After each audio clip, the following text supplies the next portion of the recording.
Welcome to another episode here at Fort Morris.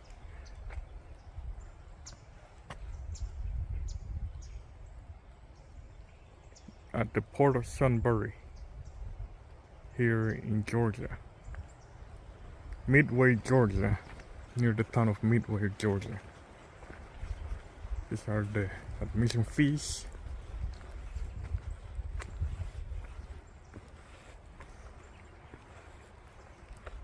Just in case, I'm gonna pay my admission fee and see what this place has to offer. I don't think it's enough trails, but probably has some interesting spots that have been maintained through the years and decades and centuries that we can enjoy.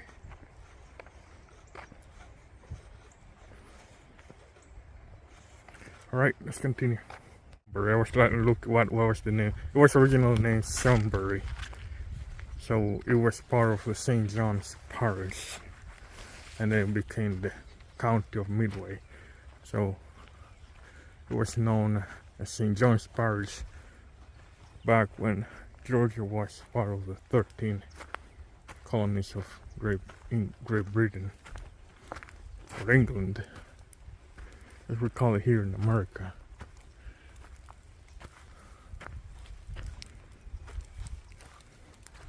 This is the earthworks. Just keep off the mounds, obviously.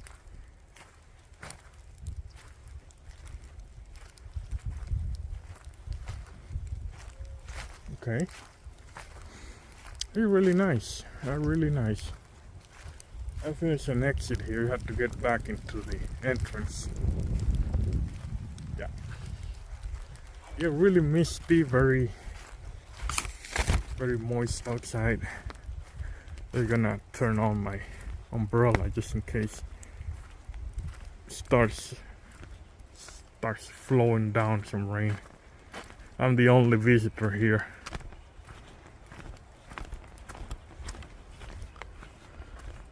Not complaining though. That feels perfect for me. Anyway, let's see if we can get into the historic trail. I'll be back with you when I get there. Hold on.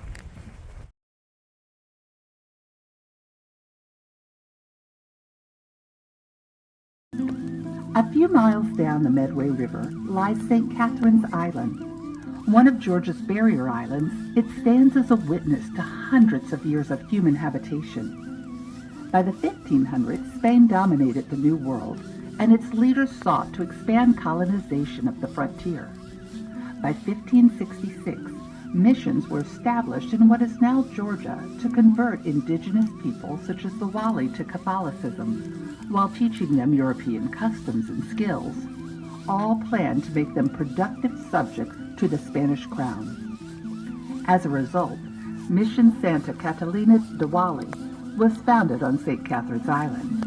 It consisted of a church, residence, cells, workshops, and communal kitchen.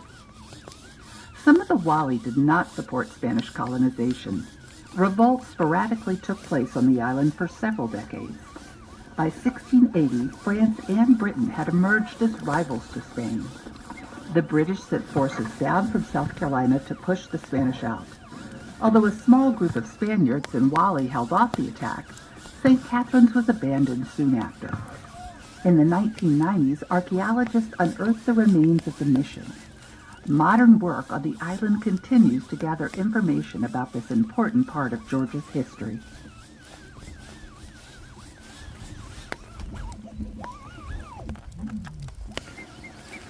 In the era before trains and airplanes, rivers were the lifelines of commerce. Without navigable rivers and deep-water harbors, the colony and later state of Georgia would not have been able to survive. The ability to trade overseas and with other ports along the coast was so vital that whoever controlled the rivers also held a military advantage. That is why Fort Morris was built on this long bluff overlooking the Midway River and the approaches from St. Catherine's Sound. Notice that the river turns at a right angle just in front of the fort.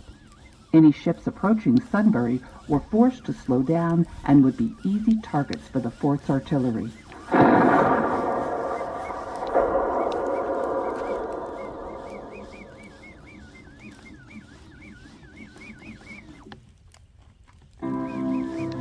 Not to be confused with the nearby town of Midway, Georgia, the Medway River is, in fact, named after a river in southern England. The Medway is 11 miles long and has a natural deep water channel, high bluff. Georgia's colonial founders recognized this as a suitable place for a port city. Ships took advantage of its access to St. Catharines Sound and the Atlantic Ocean, and transported goods and wares to and from Sunbury for years. At one time, Sunbury was Georgia's second busiest seaport behind Savannah. Today, the tidal marshes are still home to scores of natural flora and fauna, and residents as well as visitors continue to use the Medway River for boating, fishing, and shrimping. Just hang out. Says do not enter. Yeah, have alligators here as well. The alligators are present. Let's see what that sign says over there. Let me walk a little bit more. I thought there was some sort of ruins here, but apparently the only thing they have in here is this mound. But again, compared to the area, I think it's a really nice way to keep the place pristine and safe from development. Because believe it or not, all this vegetation here and all those islands off in the distance, that's a barrier, a natural barrier from erosion. And that's pretty much why I believe that I should not recommend anybody buying property off a coastline, because you will basically be serving as a barrier for hurricanes, and that will be really detrimental for you and your property, and basically all the money you invested will just go to waste. Because believe it or not, this is not for just to look pretty. This serves a purpose. Protects from erosion, from water getting into your homes and affecting everything. If that makes sense to you, just share my thoughts. I think that's the most logical explanation to it, outside of just basically you want to help the environment, right? Anyway, enough talk. Let's see if this one makes any sounds.